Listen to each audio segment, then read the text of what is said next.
This, Um, I thought I'd introduce the program by saying that today you're going to try to explain how you gathered information on the economy given that the government is shut down and you can't get those figures. And then I'm going to talk about what happened to poor Portland. And then we're going to discuss magical thinking because it's really necessary, especially since we did get some fan mail. So, do you want to start with the economy? sure. As everyone must know by now, the economy is dealing with the fact that the government has shut down now for a week. And most importantly, the Bureau of Labor Statistics has shut down.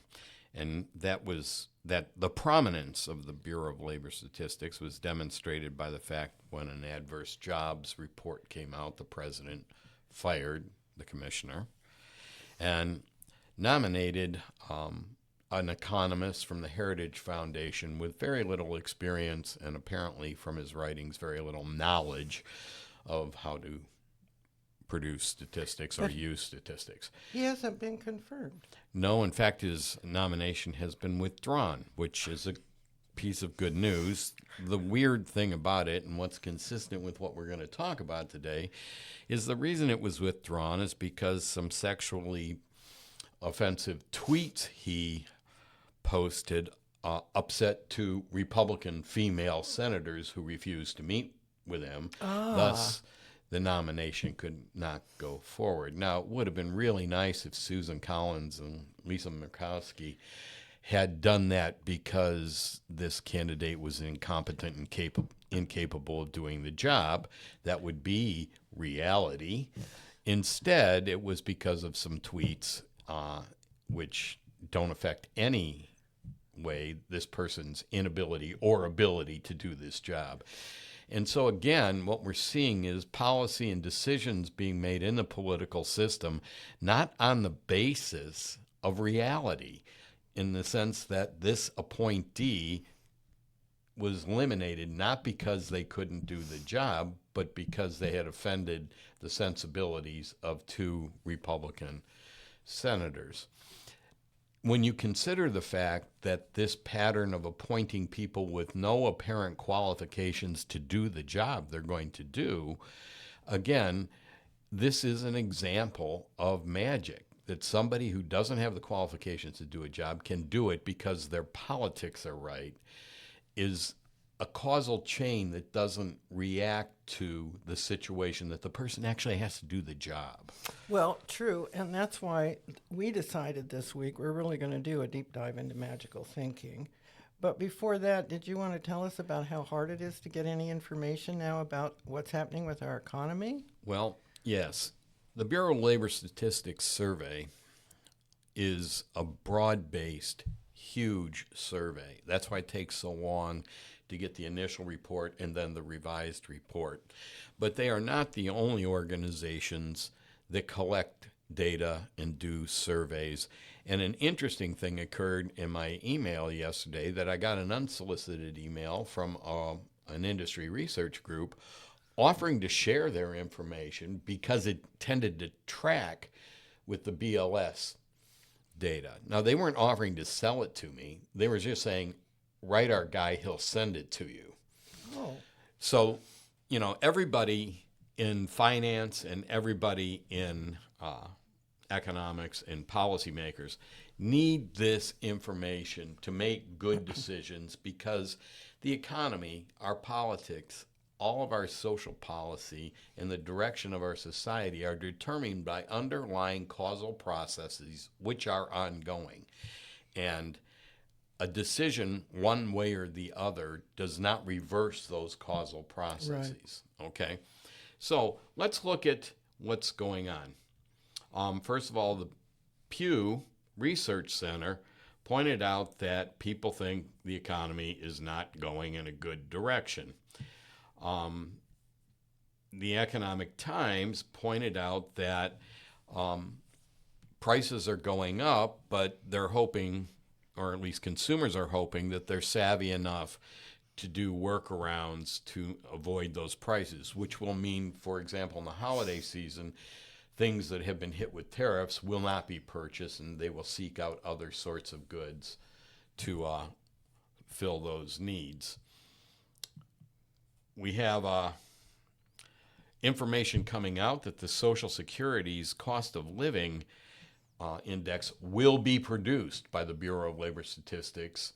And this is interesting because they're calling workers back to get this out, because the third quarter cost of living index determines the increase in Social Security Absolutely, payments yeah. in the following year. And even Trump is afraid of messing with every retiree in the country's cost of living. As well, he should be. The tariffs continue to be a problem. Everybody is looking at the increased costs that are coming with them, and forecasts from major banks and research institutes suggest that things are still going in the direction they had been. And here's one of the more interesting things. The United States is a member of the UN, and thus it has to report national income accounting to the UN, like every member does, which is then given to the International Monetary Fund and the World Bank so that they can make decisions about loans. That's so interesting. there's a lot of information that's going to the UN that becomes available. So the IMF, has saying that when we look at what's going on, the valuations of assets are declining and continuing to decline. And interestingly, the Bank of England sounded the alarms that the Fed isn't, warning investors that there are difficulties coming forward in the market, largely because of consumer weakness, concentration of the companies in the Standard & Poor's 500. 30% of the market share is for AI now. Oh, wow. Oh, my goodness. Central bank independence being challenged is a concern. So the Bank of England is stepping in and using what information it has to do forecasting for the American public, and mostly for American businesses, because they make decisions on a day-to-day basis with regard to this. Obviously, when the government shut down, it is not making decisions on a day-to-day basis based on this data. Some interesting things that one industry reported is that foreclosures are at record highs. Now, we saw a lot of that during COVID, but the interesting thing is that the places where these defaults are taking place are in Ohio, particularly in Cleveland, in Columbia, South Carolina, and Jackson, North Carolina. And then the other worst sites for foreclosures are in Florida. This is a shout out to my neighbors in Cape Coral, which is on the list. Another place where the foreclosures are very large are in Las Vegas, and I'll come back to why that's significant, and Bakersfield, California. Now, why is Las Vegas? Well, the rise and fall in business in Las Vegas tends to be a predictor of the direction of the economy. You're kidding me. I know, isn't that weird? It is very weird. Yes, but of course, one of the predictors is always travel. Sure. So, and people not going there shows up very quickly, mostly because, going to Las Vegas is a very fine way of throwing away your money. Absolutely. I guess that's the way you show that you have a lot of excess income, because you're going to throw it down a drain. And it is the classic place for a casino from an economic perspective. It's in the middle of nowhere. It's far away. It's hard to get to. So that means that you're not going to have casual travel to it. It's going to be people going there for that particular purpose and only that particular purpose. And so business on the Strip is much lower at this point in time. So these are the kind of things that we also look at. Now, we've been talking about agriculture, and it's been a great year for soybeans and a few other grains, which we typically export. Oh, in large amounts, and to China. Very large amounts. Now, China has refused to import U.S. soybeans because of tariffs. They've imported them from Argentina instead. There's no reason to think they'll ever come back to importing them from the United States. So with a record crop, soybeans are rotting in silos all over the United States as well as these other grains. Now, farmers remain optimistic because, having voted for Trump, they feel pretty sure he's going to bail them out. Well, that is exactly the case. Yeah. Again, magical thinking, Yeah. cause and effect. And finally, Trump decided to ignore the environment and encourage the oil industry to drill for more oil when we were already a net exporter of oil. And they have increased production of oil dramatically. And we have no one to sell it to because we have these tariffs in place. So there is some good news on the horizon for consumers in the fact that gas prices are probably going to decline. It should happen already. No, it takes quite a bit of time to get oil out of the ground, refine it, and get it to the gas Oh, station. I know that's a practical answer. I'm doing magical thinking. Oh, well, yes. Magical thinking has come to dominate our political sphere. The transformation of the American economy that began with the oil prices in 1973, the deindustrialization that followed, and the change in our economy to an internationalized neoliberal economy, it also reflected the movement of the Republican Party and the Democratic Party to being both neoliberal parties. So we had neoliberal and neoliberal light, which led to a situation where our politics were profoundly boring because both sides were arguing for the same thing, and that disenfranchised or disenchanted a large number of voters. Now, that process has been going on for a long time, and that system has failed. And it is not a coincidence that in 2016, two populists emerged as popular presidential candidates because they were the only politicians speaking to the fact that this system had not worked and provided for the needs of working people for over 50 years, and both parties were not responding to this. Now, Bernie Sanders was one populist and Donald Trump was the other. And Donald Trump spoke effectively to that population, addressing their concerns. But his policy direction was to blame certain people or certain institutions for causing the problem, and that if that was changed, then everything would be all right. Okay? That ignored all of the structural change in the economy, all the change in the social institutions, the defunding of government so that they couldn't spend on social services and social infrastructure. These are processes, all right? You don't say some leftist politician in some city had made bad policies and caused this to happen. That's not how things work. The other thing is the homogenization of our political system is interesting. Right-wing extremists were excluded from politics from the end of World War II going forward until they were activated by this rhetoric of the 2016 election, and they became politically active. Given the Red Scare in the 1950s and the suppression of anyone on the left during the 1960s, there is no radical left in the United States political system. There are individuals, there are even small groups of scholars that one could say are left-leaning, but there is no radical left in the American political system. Frankly, the people they're identifying as radical leftists, if these folks were alive today, would be to the left of those politicians. And here I'm speaking of Dwight Eisenhower and Richard Nixon, would be the radical left in today's political extreme. Well, sorry to say, that's probably true. Can I just loop back to one thing? Yeah. What is the underlying cause of those foreclosures?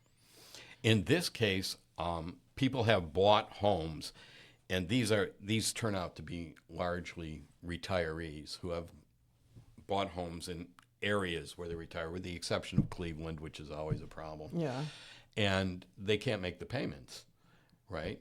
That means that people who are on fixed incomes are beginning to experience problems, particularly if these are second homes. I mean, Cape Coral in Fort Myers, Florida, is like a haven for retirees, middle class retirees who often have homes in other parts of the country.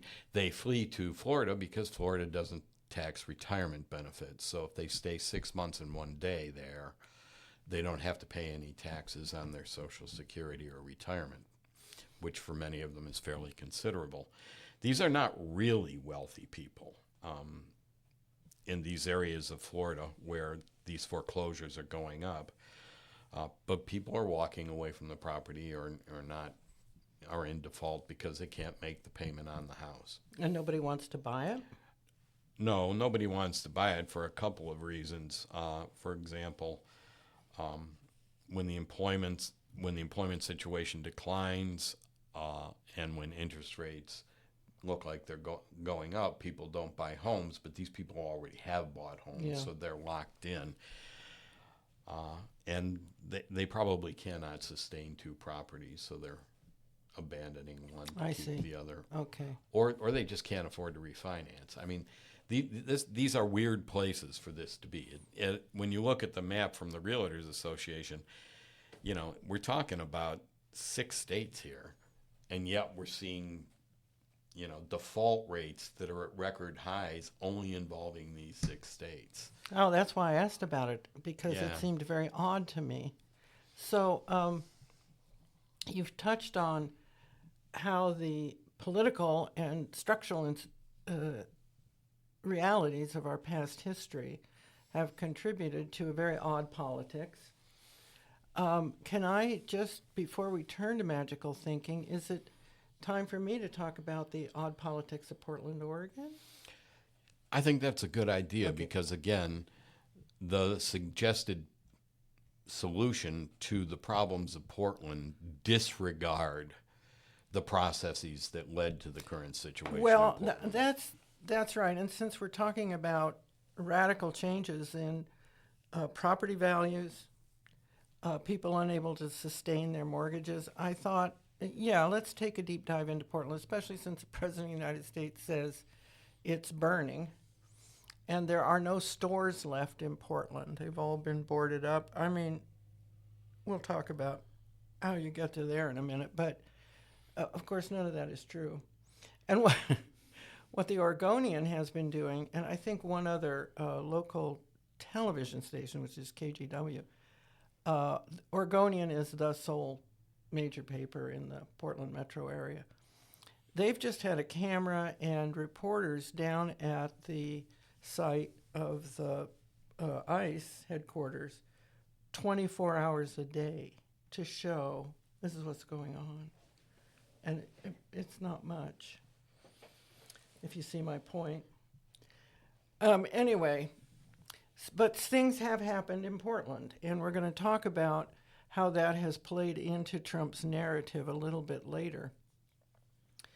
I'm really interested in 2 issues. One, what happened to one of the most livable cities in the country, and the other is how much magical thinking is entailed in what happened to Portland and what's being visited upon it by the Trump administration. So let me just briefly examine Portland's decline from one of the top-rated cities for livability. According to the Millikan Institute's nonpartisan analysis of Portland's economic health, the city dropped from 40th place in the nation last year to 105th this year. The Institute's yearly report measures job and wage growth, housing costs, economic equality, and other factors. And other reports support the same vision of a sluggish recovery from the effects of COVID-19. In February 20th of this year, the Portland Metro Chamber of Commerce issued its State of the Economy report. It noted population loss in Multnomah County, which is the county that includes Portland, as part of a multi-year pattern. Headlines across the state voiced concerns of, and I quote here, urban doom loop. Portland's mayor has been predictably more optimistic, but you can see people are very concerned about what's happening in Portland. So much so that Oregon Governor Tina Kotek organized a tax advisory group to investigate how recently enacted taxes earmarked for supportive housing, preschool education, and climate-related initiatives were affecting the economic slowdown and population loss. These voter-approved taxes resulted in a tax burden for households second only to Los Angeles and other major California cities. Portland has the second highest top marginal income rate in the country behind New York City. In other words, the rich are getting taxed at a very high rate in Portland. Portland businesses paid an 82% increase in taxes from 2019. This was due in part to a growing tax base, but primarily to those earmarked taxes for education, environmental, and increased economic activity. The supportive housing service tax was to address the problem of homelessness, and the Preschool for All initiative were levered against high-income earners. So in addition to the regular taxes that paid for services, they added these taxes and they hit the upper income earners. So now Portland is faced with rising house costs, rising tax rates, and higher income people leaving.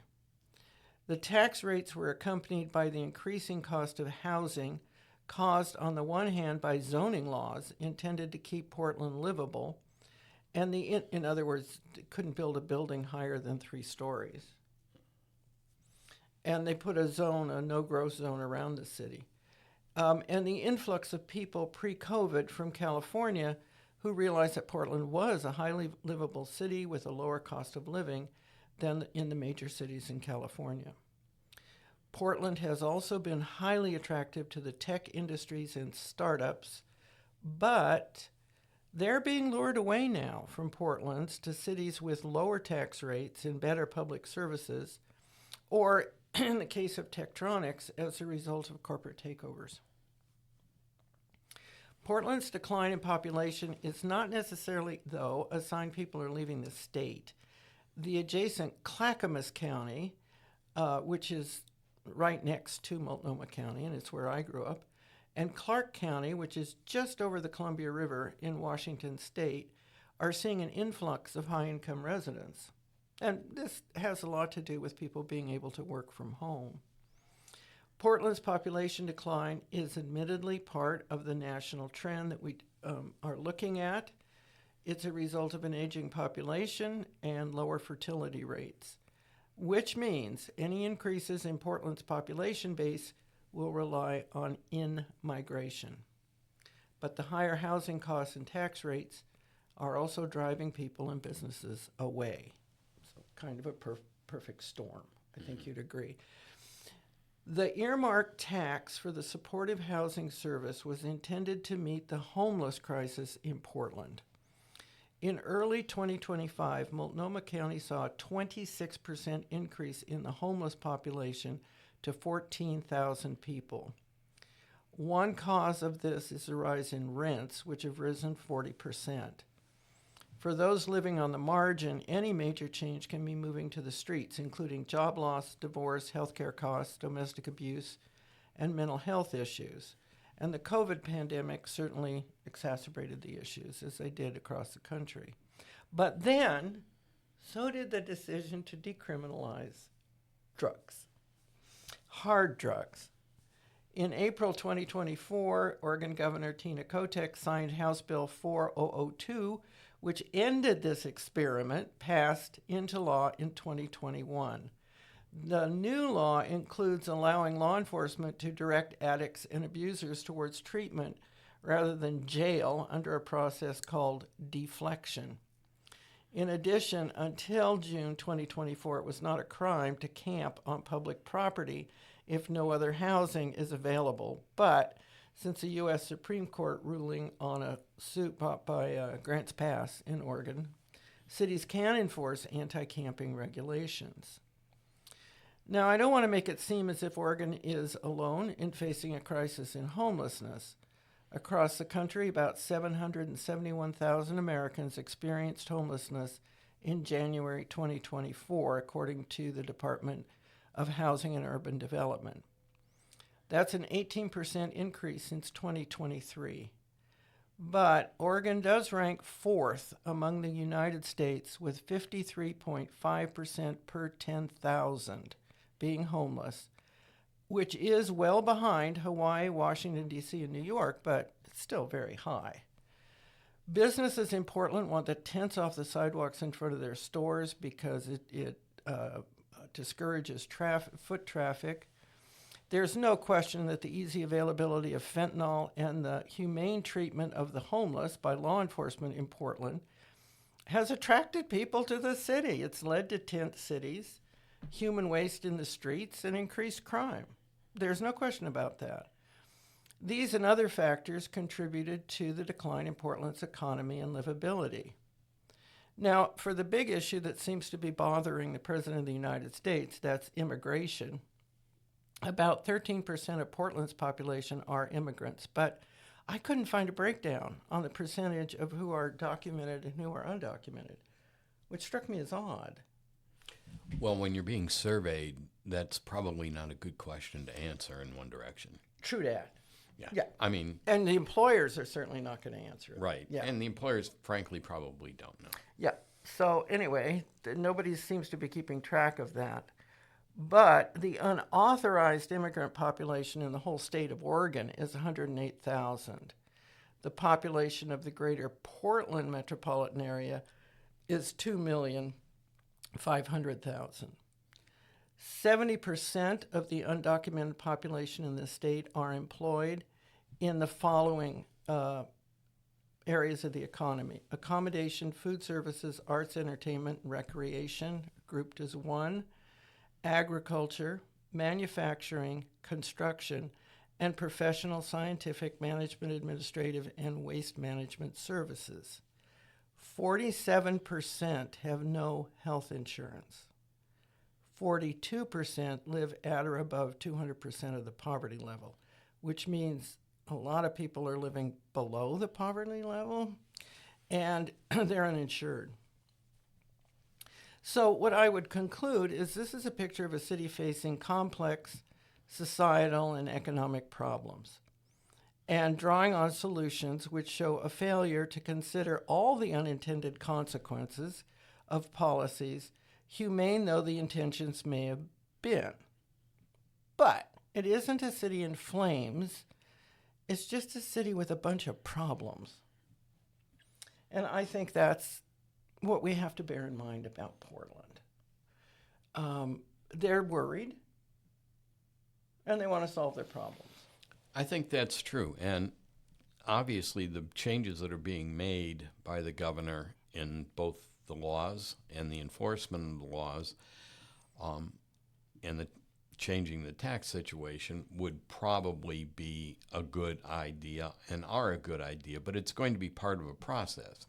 Lowering those taxes is not going to move a huge number of people back to Portland because there's no place for them to live anyway. Well, that's... These things are all interconnected causally, and there's no person or single policy one can target and say, that's going to fix it. Yeah, exactly. And so one of the things they've done is put a moratorium on those taxes that were earmarked. They couldn't be used for anything else, which meant that the regular public services declined. And they were aimed at the higher income people and businesses. So they've come to understand that might have sounded good. It didn't work. So now we're going to turn to magical thinking. Let's step back for one moment. They discovered these policies didn't work and they changed them. Yes. Right? That's sort of pragmatic problem solving based on evidence. Yes. Yes. That's the way policy should be made, but one has to recognize that when you're engaged with a process, it's going to take time, consistency, and you're going to have to adjust the policy over time. And we need a political situation where those conversations can take place because they're based on reality. Yes, that's exactly right. But that's not where we are. Oh, no. So the storyline being pushed by Trump and his minions about Portland, Chicago, and other cities is what led us decide to spend some time discussing magical thinking. I'm going to start from the point of view of rhetoric and communication because that's what I know something about. And but Bill's going to share the fruits of his more socio-philosophical inquiries into scientific discourse, which I think is very, very interesting research. But let me start. We have mentioned magical thinking in other programs that we've done when analyzing the fabulous inclinations of Trump. What inspires us to take a deeper dive is the response we received to our last podcast. Our loyal listener sent the podcast to his brother, who was a retired professional, lives in a gated community in Florida, and is a Trump supporter. His brother responded with this message: "They all hate Trump and always will. So do you. My friend who lives in Portland says the clover leaves on the highways are homeless encampments. People lie around drugged out. There is a human faces on the sidewalks. The city government has lost control. Is it not the responsibility of our president to step in? The immigration problem was expanded by the left. Cartels definitely are moving into Denver. At some point, if your government and your leftist-leaning people do not do their job, you will be screaming for law enforcement. Does it have to be that dire? My friend in Portland tells me it is!" Exclamation point. We visited Minneapolis this last week. My friends there do not go downtown. One of my friends who own nice retail space near the George Floyd incident says his properties have been empty, all caps, 4 or 5 years. He cannot sell them. He concludes by calling our podcast crap. That's our first fan mail. Wow, I love it. I'm so excited. Yeah. Now, I've stipulated that Portland has a serious problem with homelessness and drug addiction. What I cannot get, what I can't fathom, is how that reality leads the President of the United States to try and federalize the National Guard to protect the members of ICE from a handful of protesters. Now, I'm going to start with my definition of magical thinking,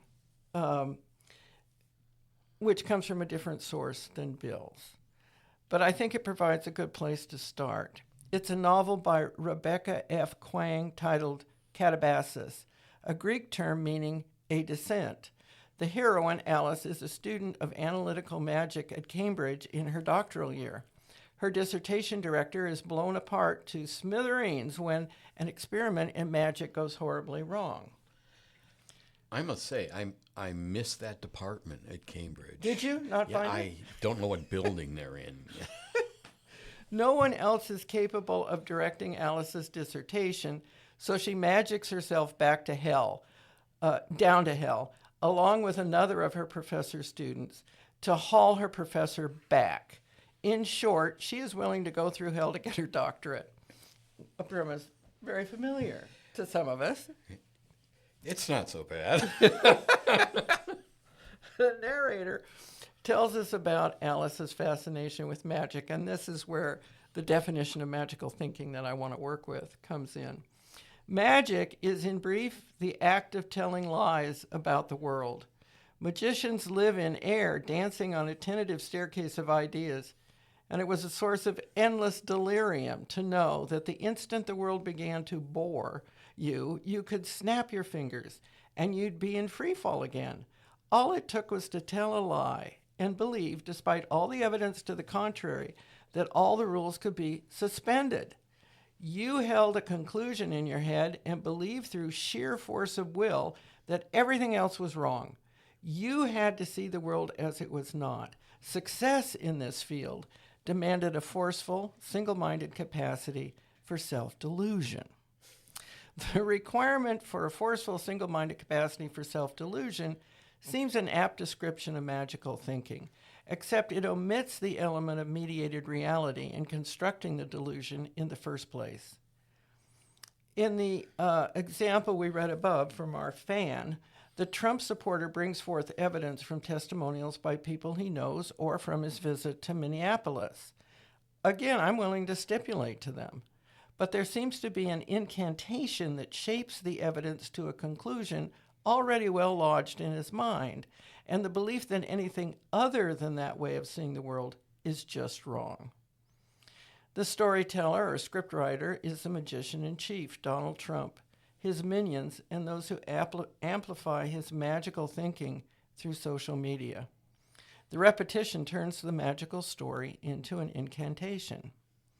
What happened in the case of the screed from one of his followers that we just read is a leap to a conclusion disconnected from the evidence and hence incomprehensible to anyone who has not already learned the incantation. Moreover, articulating the belief is in itself intoxicating. It's enchanting. It's a source of endless delirium. It's like being drunk on that dream. It's a delirium that delights at separating oneself from the rest of the world because of a belief so fiercely held that it allows one to see the world as it is not. Magical thinking, to put it in academic terms, utilizes what is called enthymemic logic. And yes, dear listener, I know it's a long word. Yeah, it's new to me. But I also know you'll look it up. Yeah, as soon as I get there. An enthymeme is a syllogism with at least one of the necessary premises missing. So the connection between the stated premise and the conclusion is implied. Someone who says, where there's smoke, there's fire, leaves it as given that all smoke is a sign of fire. This saying works because of an understanding we all share. Now, in the slogan, Make America Great Again, two premises are missing. One is that America was once great. The other is that America is no longer great. This slogan targets a specific audience while excluding anyone who either disagrees or finds it too vague to understand. It is also a magical incantation. Anyone who hears it can, with a snap of the fingers, invent the America past and future to which it refers. And they can have a delusional, even intoxicating feeling of solidarity with anyone else who takes up the chant. One problem with this kind of magical thinking is that a society based upon argument and compromise cannot include the fanatic because a fanatic holds to belief with an absolute certainty. No amount of evidence or reasoning can shake the rigidity. But political life, as Bill just pointed out, depends upon the ability to deliberate in order to decide what is just and good for the community. Now, also excluded from political discourse is the skeptic, or one who cannot commit to any decision because that person believes nothing can be known with certainty. In other words, the fanatic lacks humility, while the skeptic lacks courage. These insights into the enthymeme and into those who must be excluded from political discourse come to us from Aristotle. So, it isn't as if we haven't known for quite some time that to create the greatest good for the greatest number, both reasoning and moral virtue are necessary. The advent of social media has made magical thinking easier, as has the decline in literacy rates and the undermining of journalism. But I will leave that for now because I'm curious, Bill, what are your thoughts on the prevalence of magical thinking? Magical thinking is actually a term of art in anthropology, and it talks about looking at causal reasoning, chains of causal reasoning, Yes. where at some point, because of ignorance, misunderstanding, or lack of information, literally a leap of imagination has to take place to get from where we are to the conclusion we're drawing. And we do this all the time. And it's much easier to see it in other cultures than it is in your own. Absolutely. Indeed, it's part of the scientific process. Scientists look at, and here I'm talking about the natural scientists, look at events that are governed by a relatively small number of what we would call causal forces. So they can collect a lot of information isolating those causal forces, but at some point they get stuck and they make a leap of imagination, and then that gap is what they explore to fill it in to create a new causal explanation. You would be amazed at what these are. For example, J. Thomson came up with the idea of the atom, and he posited that there were three parts: the proton, the neutron, and the electron. Now, the electron was negatively charged. This is a model of the atom, what must be, something that couldn't be observed at that time, but they knew these things held together, and they knew what electricity was. Yes. Okay, they had an idea. You know, those lightning strikes were kind of familiar, and Benjamin Franklin had something to do with that. So they posited there must be something in reality with a negative charge to account for electricity, and they named it the electron. Now, if you look carefully today, there is an incredible list of the attributes of this thing called an electron. But today, we still have no idea what an electron is. Is that right? And we're still studying it, right? We're filling it in. Indeed, our colleague has pointed out that in physics, often all they ever get is a list of characteristics. They never get to the answer to those questions, but they keep pursuing it. That's how our knowledge grows. Sometimes we don't understand causal processes, but we can see where we're going, and we can see where things are ending, and that there's this patch in the process we don't understand. Okay. All of this responds to the complexity of understanding even simple things. When we begin to look at social and cultural formations, the number of causal forces that are operating at any given time in the process, in the evolutionary process of these societies, are almost uncountable. So we are looking carefully to try and figure out correlations or causal arguments or anything that tells us how this process is working out. And as in the case of a piece of legislation in Portland, it had unintended consequences. Yeah. Several of them did. They always do. And the process of dealing with these, and this comes from American pragmatism, maybe making America great again, we are in a process of problem solving about other causal processes, which means we are always trying to figure out what these causal processes are and how they function on reality. And it's always incomplete, and it's always tentative. It's always uncertain, but knowable. The process gets us closer there. When we jump to our political arena, we are jumping to, in populism in particular, you identify a very real problem, and then because of the complexity, you reduce it to, well, it's the previous guy's fault. Right? Okay, so it's a reductionism where there are multiple causes for complex situations, but you decide or you persuade others to believe there's a single cause. And if you got rid of that cause, magically the problems would go away. Yes, and not all magical thinking works out the same way as we're doing it now. Donald Trump believes he can change reality by force of his will. Yes. That is magical thinking. Yes. He thinks he can do negotiations by making demands and the other side will always accede. That's magical thinking. But most importantly, all problems are someone's fault. I see your point. You're going to blame Okay. a person. You're going to blame imaginary organized leftist organizations that don't exist. You're going to point to individuals who are outside the mainstream. And in this case, the mainstream is what goes on in his head with regard to understanding of causal processes. He is not bothered by chains of reasoning.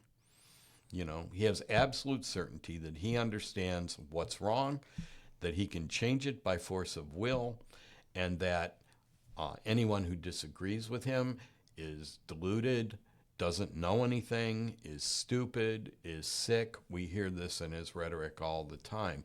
He never addresses these complex processes of causality. And he's drawn to himself, as if he's a magnet, a whole bunch of minions who feed his fantasies, for one thing, but who also act on them.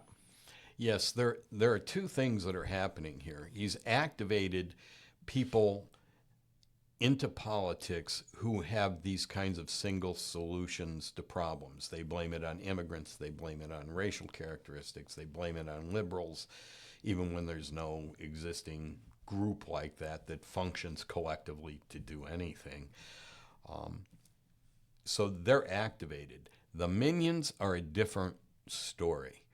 First of all, there's two groups. There are those who believe him and believe the same mythical, imaginary, causal stories that he tells. So you get people like Stephen Miller, who is probably certifiably insane and dangerous as the chief of staff of the President of the United States. But then you have people who know better. What Marco Rubio is doing is just corruption. He knows what he's doing is he's acting as Secretary of State when the President of the United States is clearly making foreign policy that he is not consulted on and that he does not believe, right? Marco Rubio is capable of causal thinking, but he has abandoned that and is supporting magical thinking, presumably for political gain. There are other politicians who are quite interesting in this regard. For example, where is Ted Cruz? He pops up periodically, but he's not a vocal supporter of this because he's not stupid. He understands causal reasoning. That is a person you can disagree with. You can have a conversation with. You can't argue about magic. Well, that's it. And it's not about us hating the magician. I don't think Donald Trump is a nice person. I really don't. That does not affect my evaluation of policy. Well, you see, that's what's interesting to me is, first of all, you've pinpointed the notion that there has to be someone to blame, and it has to be reductionist in its set of assumptions, and also false. It has to be a lie, or it's not true magical thinking. So they've invented Antifa now. As far as I know, Antifa does not actually exist as a group that meets regularly and does terrorist training. There are some people on the West Coast who call themselves Antifa, but, you know, it doesn't mean anything. Well, I'm seriously considering incorporating his Antifa and forming a knitting circle and see how that works. You know, I mean, it is a slogan to be against fascism, which, you know, has been popular in the United States since, 1935, and consistently so. I mean, that's what disqualified the far right from politics in many countries, including the United States.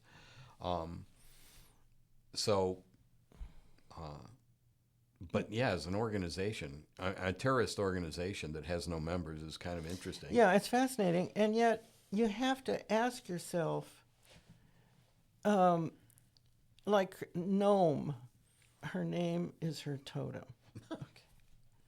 sits there in a conference with Trump and says to the cameras that Antifa is feeding this horrible, destructive burning down of Portland.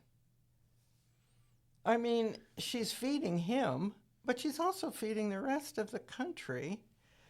There was this great picture of her standing on top of the ICE building in Portland to check out the demonstrations there. And there were about 5 people, one of whom is there every day, and he dresses in a chicken outfit with a cape. I noticed there are photographs of a lot of people in comical costumes Absolutely. confronting ICE down there. Yeah. This does not look like a city on fire. And Well, I think Portlanders are very, very clever because everybody was saying, well, the real problems kick off at night.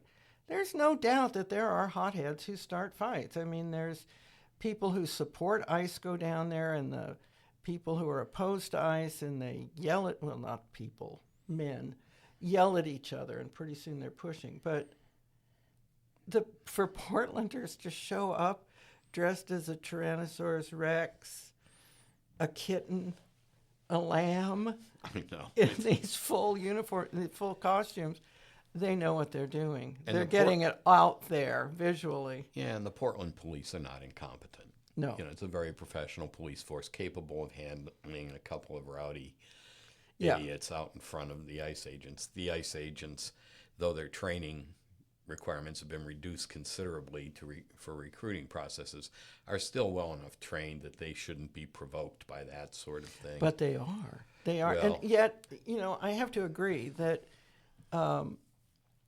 the question, though, now is, will the distance between the storyline put out by the chief necromancer and what people are seeing visually, will it have any effect? Because people like our fan who wrote, such complimentary words about us, there's no amount of visual evidence that would change that mind. Well, all of this fantasy is hinged together. Their world would fall apart if they admit the lie. If they see the first lie, they're going to start to see the second lie. So they're going to hold together. This is a kind of extreme ideological lock-in that these people cannot break out of. And, this is not uncommon in human experience, but it is very dangerous, and it makes it hard to make coherent policy even when Trump will be gone in 4 years. Well, I do think that the intractability of perception and cognition feeding into a pre-existing magical narrative, it's alarming. But, I don't want to just dump on our fan. I would like to talk for a few minutes about what happened in Portland. I mean, it seems to me that there was an amount of magical thinking going on from a very liberal, and people are right to say, well, that was progressive liberalism at work. Yes, it was.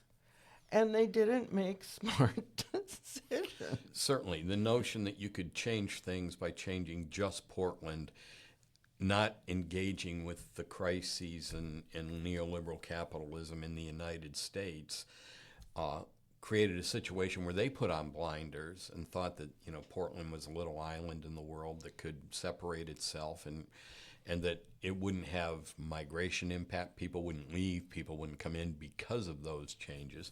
That was naive. That was bad pragmatic policy driven by good motives. And by the same token, the people who make policy in any regime are doing so probably from the best of motives. They believe this sort of thing. And it happens all the time. I mean, I'm an economist. I work in a profession where people see the real economy and talk about purely competitive markets and rational consumers and government interference and how it, it's like there's the reality of the United States since the Great Depression, and the notion that the government shouldn't be involved in business arrives, in 1973 after being formulated as a opposing view to the Keynesian revolution. And it's like they hold on to that fantasy, right? Yes. Those presumptions. And so when they argue for policy, underlying that, their policy narratives, many of which are sensible, but some are nonsensical. And then you have to go back and say, where did that come from? And of course, it's their magical thinking that they're bringing forward. Yeah, but I think what we have to contend with is that at some level, the rigid adherence to a narrative to the point where your mind cannot be changed should exclude you from policy discussions, because that's pragmatic analysis of, well, what direction do we want to go in? How can we cut across different kinds of opposition to come to some kind of conclusion? You can't have people who either don't want to commit to anything or who are so committed to an idea that they can't let it go, while they're saying that the rest of us are the problem. Whenever somebody's certain, you can be certain that they're wrong. There's a problem there. Right. Yeah. I mean, John Dewey wrote a book about the quest for certainty and how this has to be overcome, that people can at least contemplate doubting their conventional wisdom. Yeah. And it's a very difficult process because it's scary and it's not easy answers, and there's never an easy answer, and you're going to make mistakes and you're going to have to work through the process. Politically, that's hard to explain. So it's easier to have a quick answer to point to a person that appeals to the need for an answer to the question now. And the one time we actually did this in a clear way is during the Great Depression. And as the Great Depression progressed and Franklin Roosevelt was elected president, he immediately realized that the conventional narratives is what got them in the problem in the first place. So he brought together a bunch of thinkers and said, think of solutions to problems. All right. And then he got on the radio and explained, we are going to try this program to solve this problem. If it works, we'll continue it. If it doesn't work, we'll try something else. But there was no ideological lock-in in the community because of the desperate situation. And that kind of policy making got us to 1945. But there are a lot of people with money who really hated Roosevelt. People with money, they learned to hate Roosevelt. He was one of them, as it turned out. And the reason they learned to hate him is because they lost power, influence. You know, it's the same sort of thing. They had been the in group, now they're the out group, and they resent it. It really wasn't anything more than that. I think then the question for our era, if you will, or at least the next 6 to 8 years, is, well, what are the countervailing forces against magical thinking? Well, he's attacking all of them. Education would be a big one. You know, John Dewey wrote The Quest for Certainty. He also founded the AAUP and was influential in public policy. You know, and so what do? You attack education for starters, because that's what education is about, thinking carefully, thinking. But then those institutions, many of them, not all of them, bow down to the necromancer. Well, you know, I think in Watergate we learned you got to follow the money. It is not a coincidence that the first place to cave was Columbia University, because of them being located right in the financial center of the United States, having one of the most influential business schools and faculties of finance in the world. I mean, they got an endowment, they got buildings, they got a lot at stake in terms of the administration of the institution. I'm shocked to learn that Columbia is in the firm grip of financial interests in the United States, and therefore made their bed so that they were more comfortable. Well, it looks that way. But again, you know, when you have a place that's greatly influenced by intellectuals drawing on their experience in finance, and you attack the finances of Columbia, those would be the experts you would turn to, and they would react to that to preserve the finance. They didn't call the art department and ask them their opinion, right? They didn't even call the philosophy department to try and borrow a logician. They didn't talk to any sociologists here. They went to the people who understand the financial aspects of the institution and wish to preserve the financial aspects. And they did so with the best interest of all those other people in mind their minds, as yeah. they understood it. Yeah. Right? It's like if Columbia University loses this money, the art department is going to be affected by Yeah. that. Yeah. So we all get locked into being focused on the finance, and we forget about the fact that the purpose of education is to create a literate, critically thinking population to participate in democratic reasoning and decision making And in an ethical uncertain world. and ethical and moral positioning. I guess that's where we have to leave it. See you next week. Yep.